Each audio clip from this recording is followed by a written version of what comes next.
Hello, welcome to Diversity Matters, toward a manifesto for diverse psychological science. I'm Enrique Neblett, an associate professor of psychology and neuroscience in the clinical psychology program at the University of North Carolina at Chapel Hill. I'm delighted to have the opportunity today to share with you some remarks from a talk I delivered earlier this year at the APS annual convention in a symposium entitled Diverse Perspectives in Psychological Science.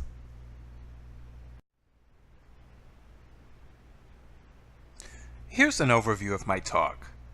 I'd like to begin by sharing with you some of the inspiration and motivation for my presentation. Next, I'll pause to talk about what is diversity. The primary thrust of my remarks will focus on what I'm calling, with a bit of inspiration, a manifesto for diverse psychological science.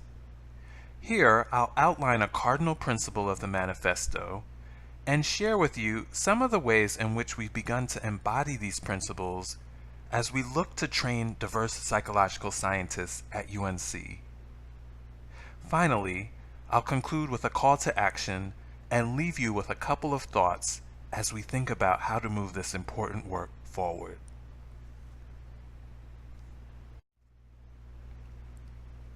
Last fall, I was approached by the APS program committee and asked to present in a symposium focusing on diversity broadly with respect to psychological science. The program committee hoped that I would be willing to provide a talk on my research emphasizing the role of diversity in risk and resilience, or to talk about my involvement or my department's involvement in promoting diversity in training diverse psychological scientists.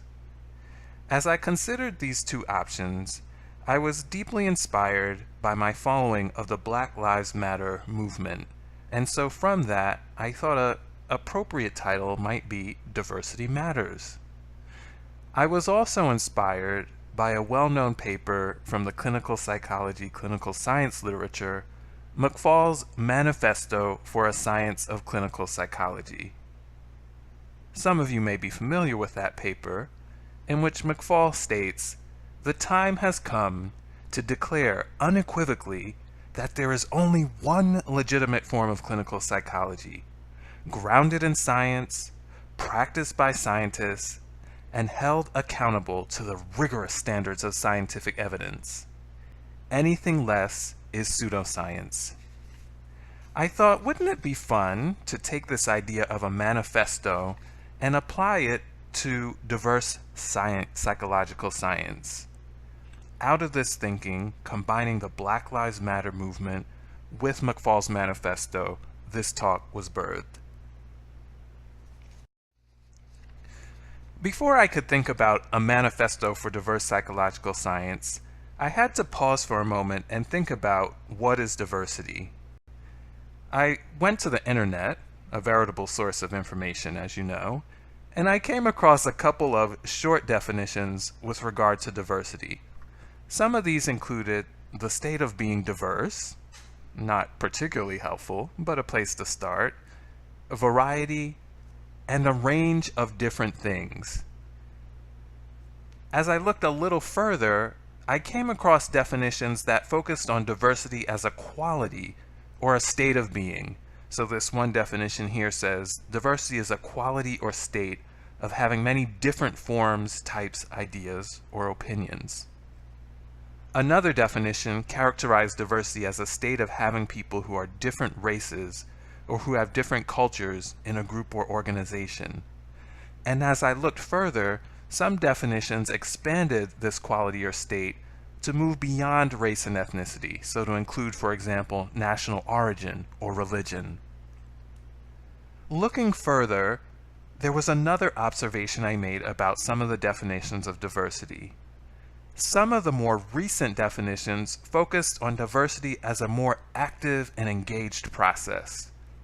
One definition characterized diversity as an exploration of differences in safe environment. Another talked about diversity as building alliances across differences.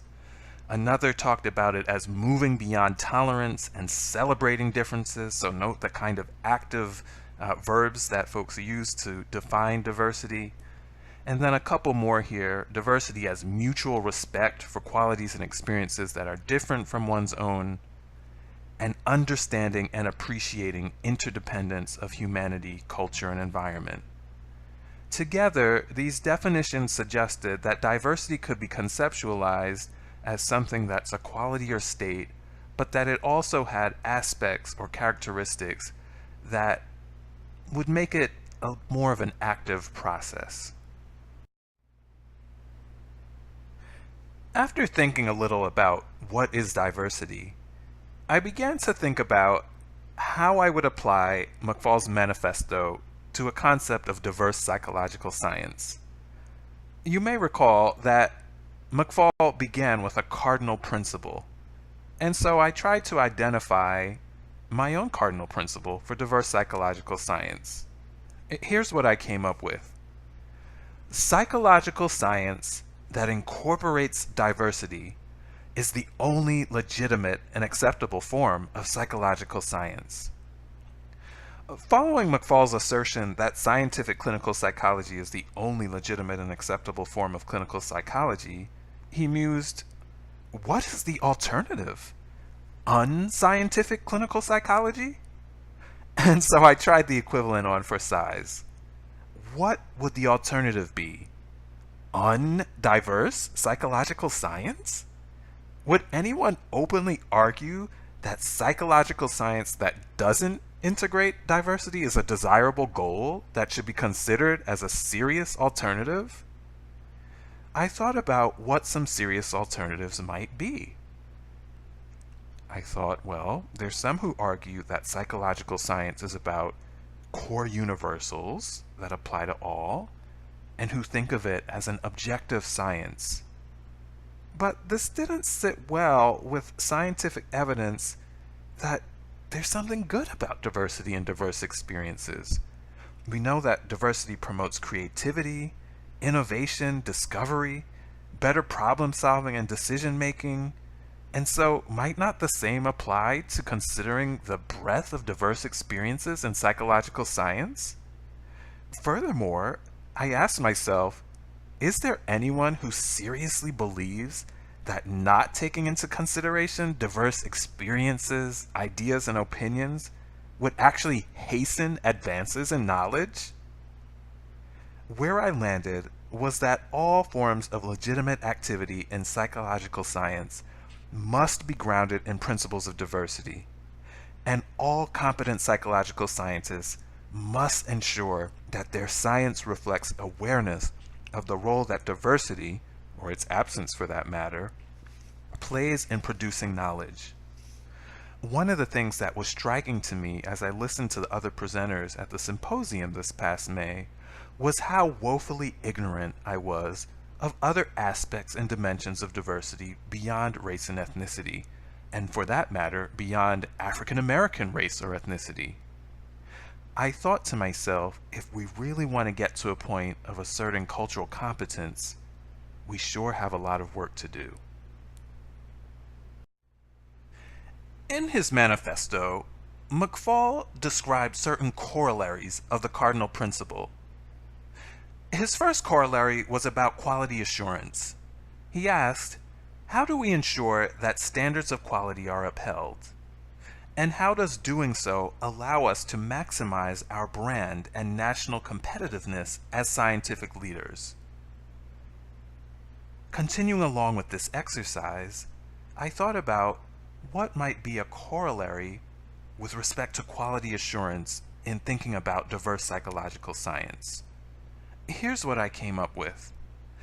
The goal of fully integrating diversity into psychological science cannot be met until certain minimal criteria are satisfied. Number one, psychological science must consider and capture the full breadth of human experiences and understand how culture informs worldviews and behaviors. Number two, psychological science must adopt a framework that values perspectives. Number three, the psychological science must examine the diversity of its subjects and colleagues. And number four, organizational membership and leadership must reflect diversity. If these criteria sound familiar to you, they're taken from my good friend and mentor, Dr. Robert Sellers at the University of Michigan, who delivered an address to the APS annual convention in 2015 entitled, "Why Should Psychological Science Care About Diversity?" I thought this might be a good place to start in thinking about quality assurance and certain standards and minimal criteria for diverse psychological science. Let's look at each of these in turn. With regard to the first minimal criterion, Sellers said, psychological science must capture the full breadth of human experiences before it can truly say that it understands a particular psychological construct or phenomenon. If we are really trying to develop laws of human behavior, it's extremely important that those laws be based on data that capture that variability. So the question of who we're actually studying really is important as we begin to think about these generalized theories of human behavior. Here, Sellers is really talking about the importance of considering the multitude of ethnic and racial life experiences. He said that if we really are engaged in scientific enterprise, we have to understand how race, culture, and ethnicity shape these different ethnic and racial life experiences, how and why they shape cultural worldviews, so on and so forth. Some of you may recall the 2010 Behavioral and Brain Sciences analysis that showed that 95% of all samples come from what the authors termed weird or Western, educated, industrialized, rich, and democratic societies, and how it might be important going forward to think about the breadth of experience. Okay, point 2. Psychological science must adopt a framework that values perspectives. One of the things Sellers talked about was that oftentimes we think about psychological science as an objective perspective or an objective endeavor. Instead, he argued, it might actually be helpful to adopt a framework that values perspective, and most importantly, a variety of perspectives.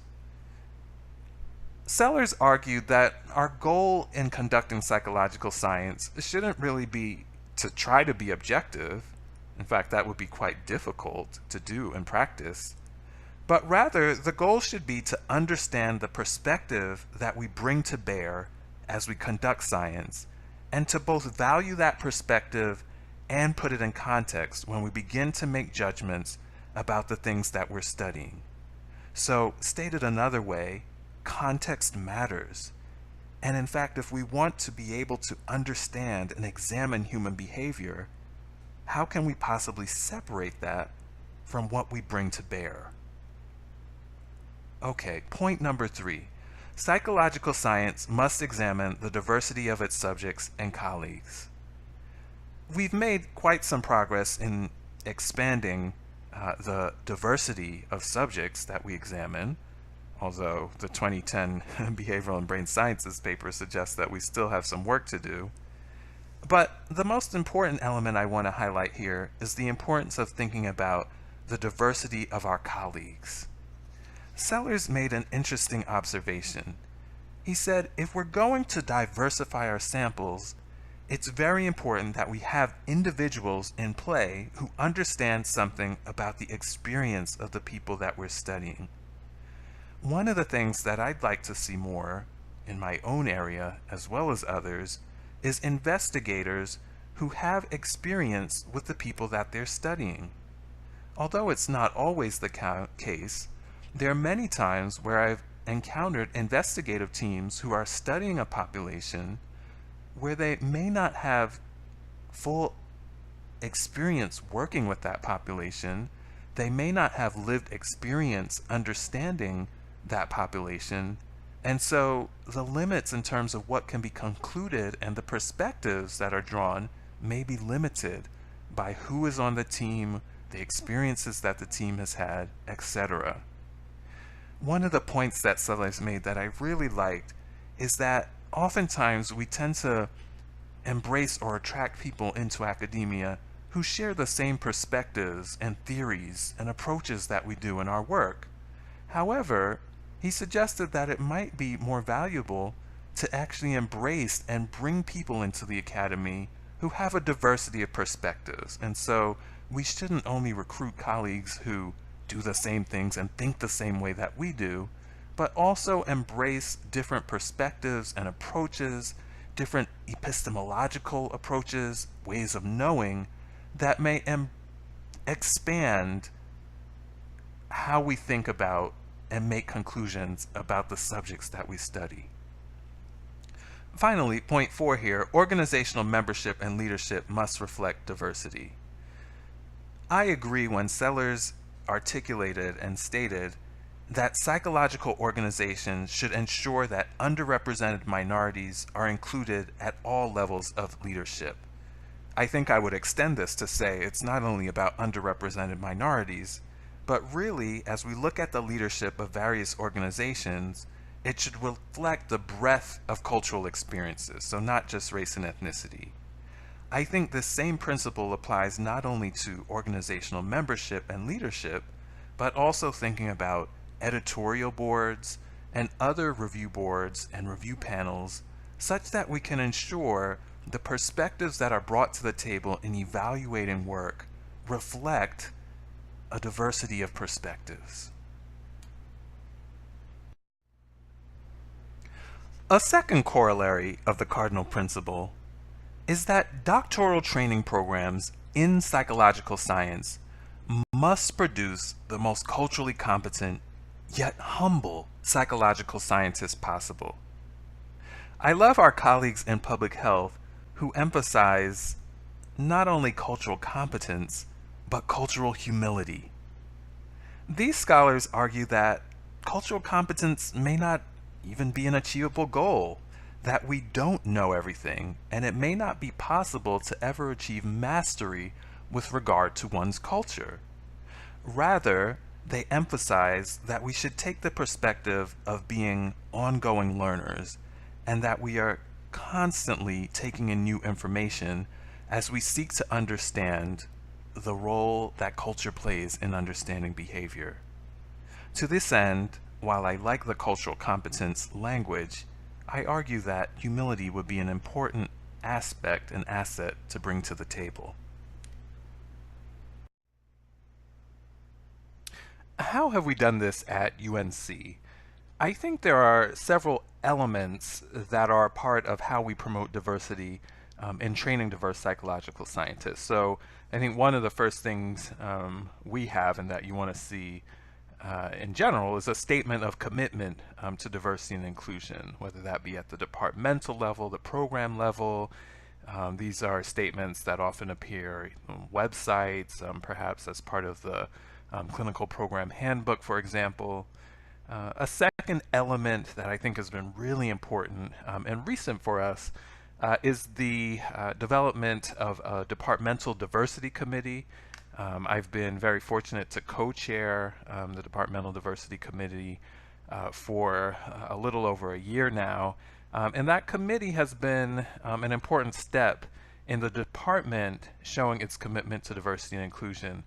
Since I gave my talk at APS in May, our department has also created an administrative position, a directorship of diversity initiatives, that also signals the department's commitment to diversity and inclusion. I think as we think beyond, we have positions for director of undergraduate education or graduate studies.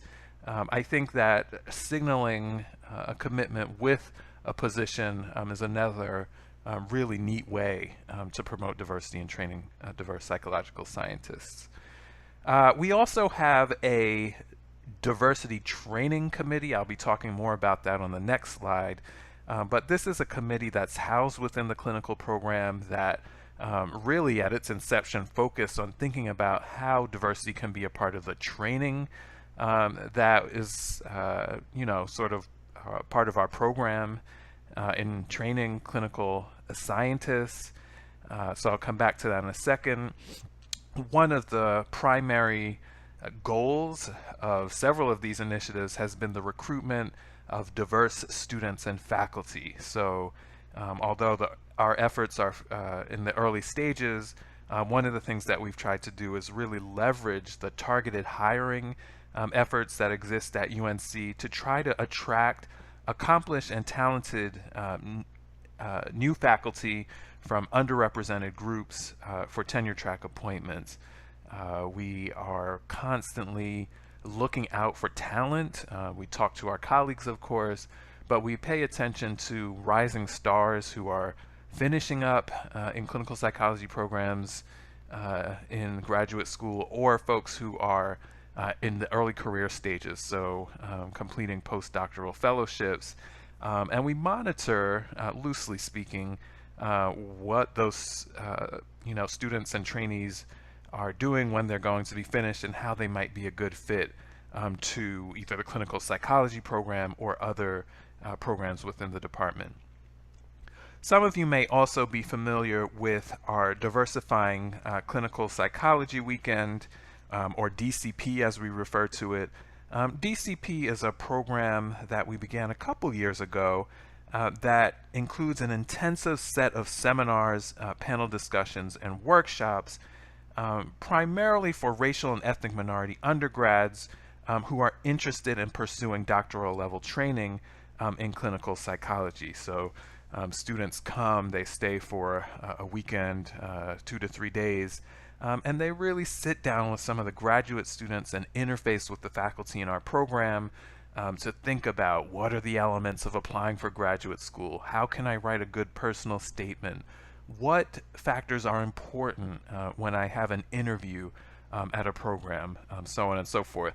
And we've been really fortunate that a couple of the students who've attended the DCP weekend have gone on to enroll in our clinical psychology program. So there's early evidence here that this is an effective strategy. Finally, the diversity training plan and sequence, I'm going to spend a little bit more time describing that training plan on the next slide, but that has really been some of the most extensive effort with regard to training psychological scientists at UNC in the last couple of years here. Okay, so drilling down a little further, I'd like to describe what we've termed at UNC a diversity training developmental sequence model. This is a model developed by the Diversity Training Committee led by Dr. Anna Bardone-Cohn in collaboration with faculty and students in our program. And so what you see here is that we've conceptualized diversity training and training diverse psychological scientists as something that's a developmental process. Here on this slide, I've outlined a couple of the components, and I'd like to describe them briefly of the original iteration of the model. For those of you who are interested in learning specific details of the model, I encourage you and refer you to download a paper in the Behavior Therapist that Dr. Bardone-Cohn published with the Diversity Committee earlier this year. Okay, so the program begins with a multicultural orientation. Students come in on day 0, so before classes start, and participate in an interactive workshop that orients them to the many layers of diversity. In this orientation, students reflect on their cultural identity.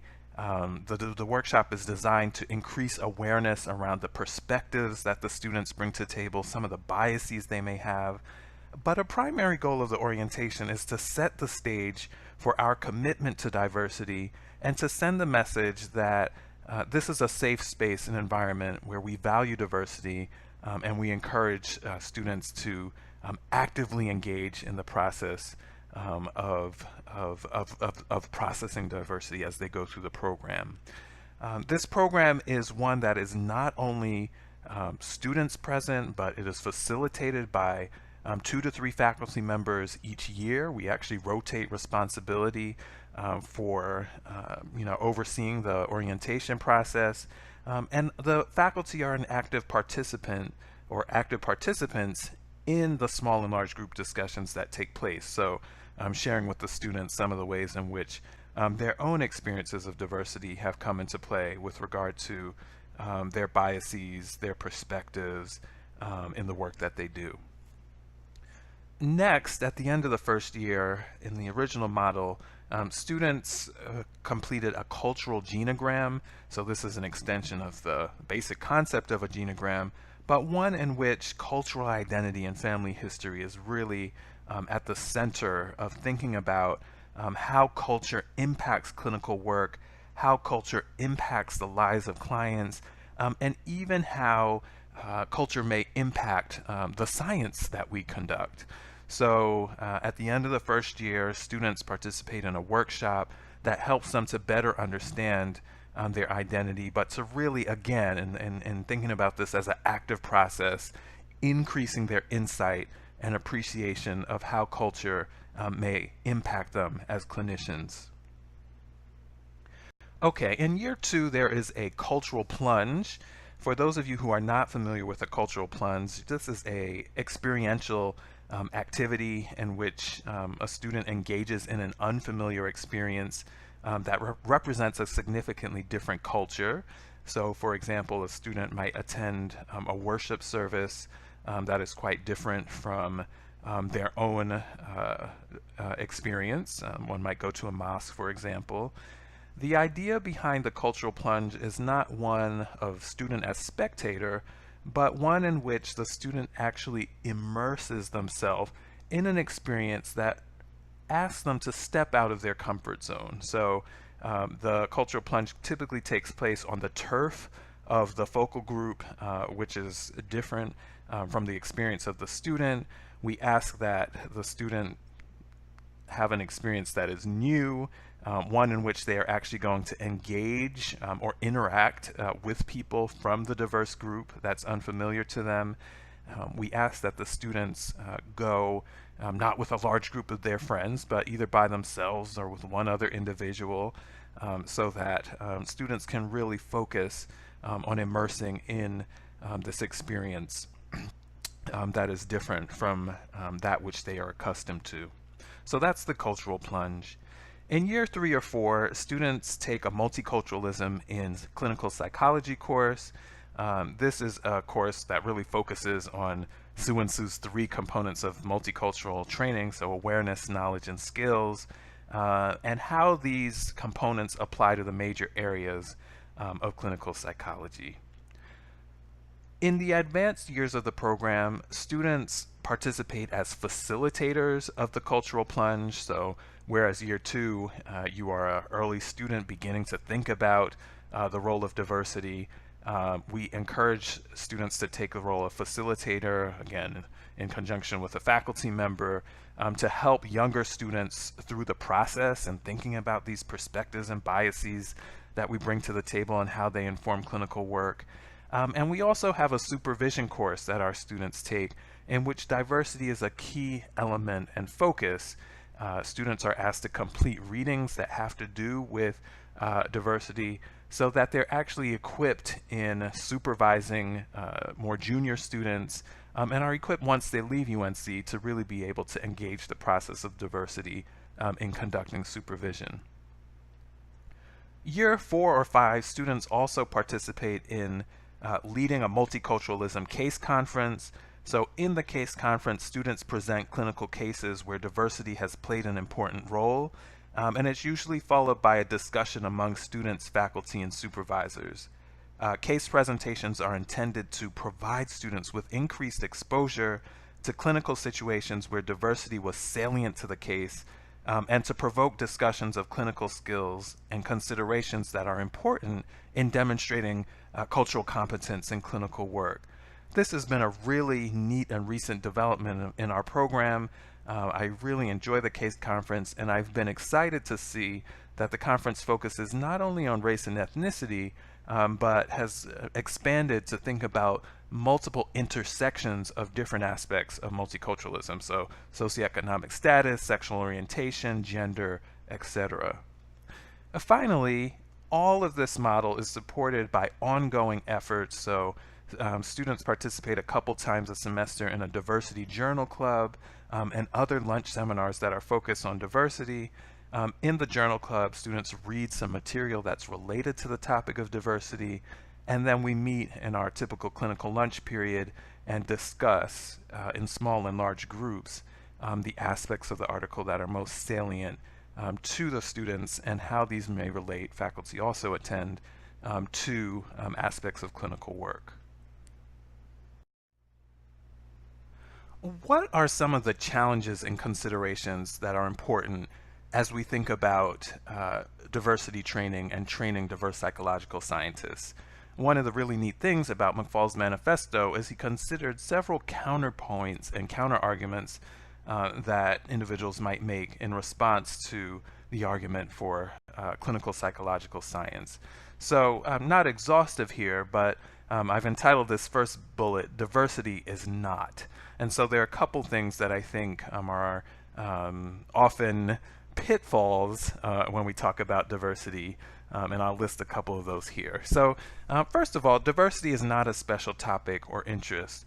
Far too often, diversity is relegated to a chapter at the back of the textbook. I think that's less the case now, but at conferences, it's often the case where it's a special poster session or something that is a special, symposium.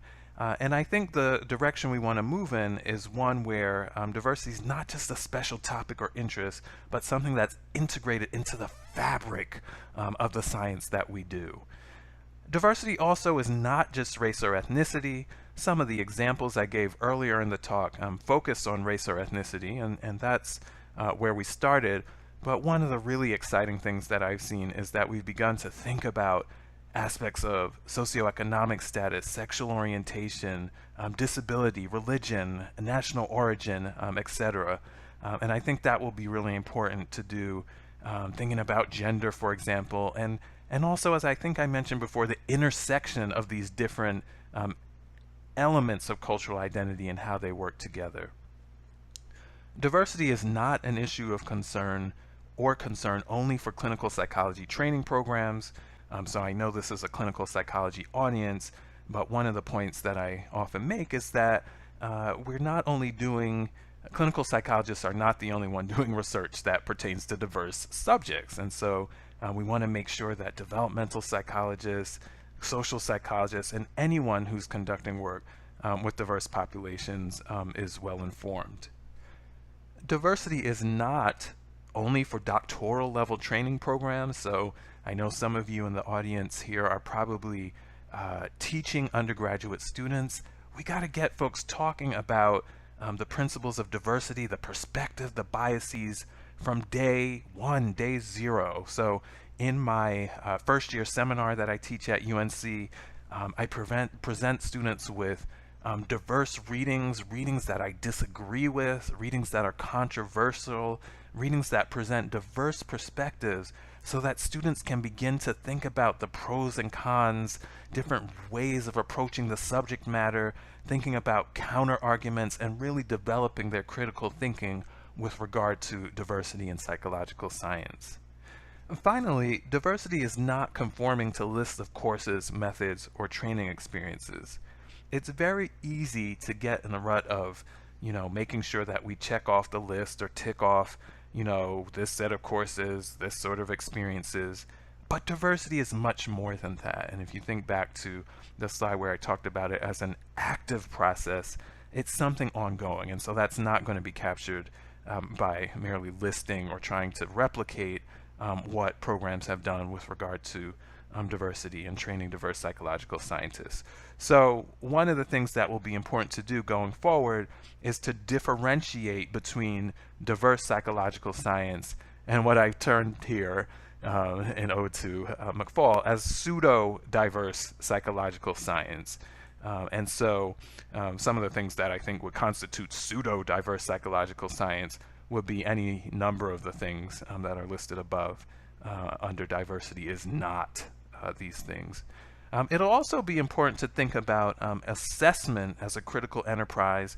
So I mentioned that we have evidence that our use of the DCP weekend has actually led to students enrolling in our program, but we need to collect additional evidence to inform the design of training programs.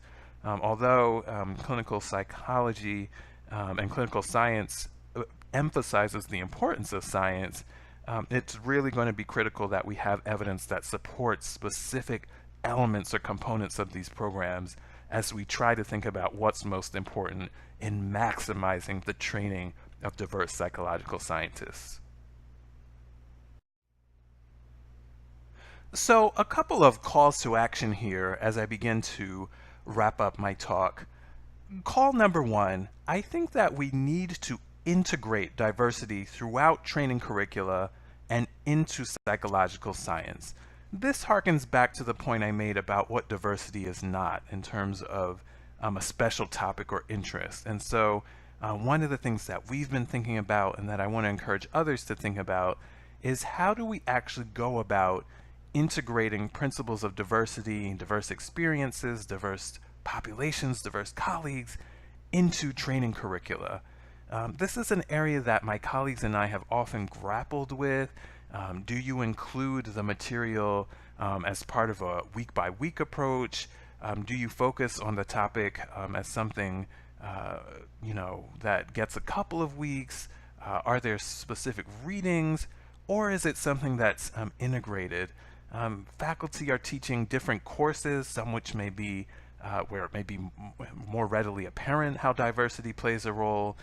Faculty are also diverse in their experiences and their training with respect to diversity in psychological science.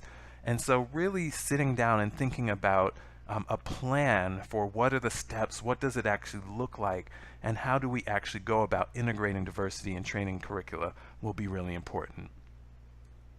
McFall made a comment about the importance of whistleblowers and the emperor not wearing any clothes. And in the context of psychological science, he said, look, we've got to call folks out when they're engaging in pseudo-psychological science or pseudo-clinical science. And so I want to give the charge to the students in the audience to really think about pseudo-diverse psychological science. And so those things that I said diversity is not, really encouraging you to challenge others to think beyond the checklist, think beyond the special topic approach, and really challenge programs to incorporate and embody more genuinely and fully the active principles of diverse psychological science. Okay, point number three, I think we've got to think about training benchmarks for producing culturally savvy psychological scientists.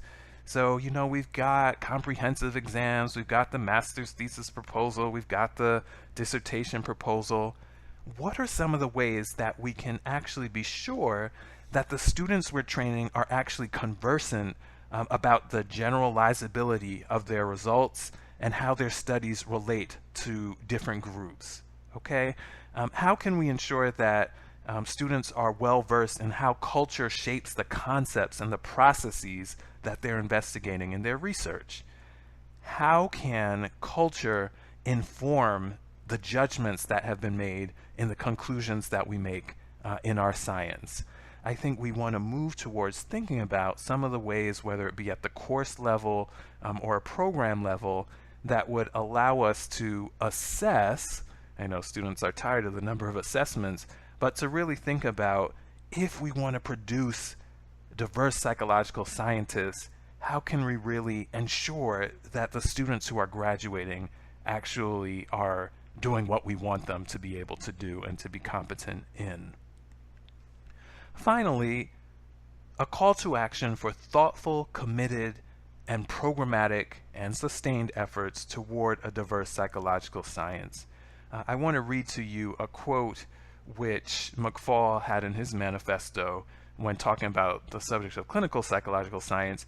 He said, thoughtful attention and commitment to persistent programmatic development as opposed to quick fixes, flashy fads, and short-term gains are the way to go. Okay? And I think those quick fixes, flashy fads, and short-term are precisely what I'm getting at in talking about pseudo-diverse psychological science and what we want to move away from.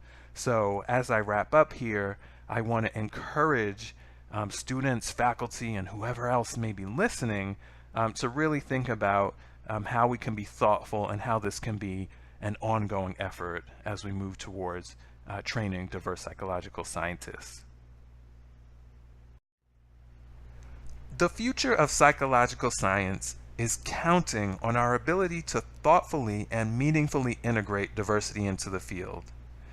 I propose that psychological scientists have a moral and ethical responsibility to pursue and promote diverse psychological science as the only legitimate and acceptable form of psychological science. Thank you for your attention, and I hope you've enjoyed this presentation.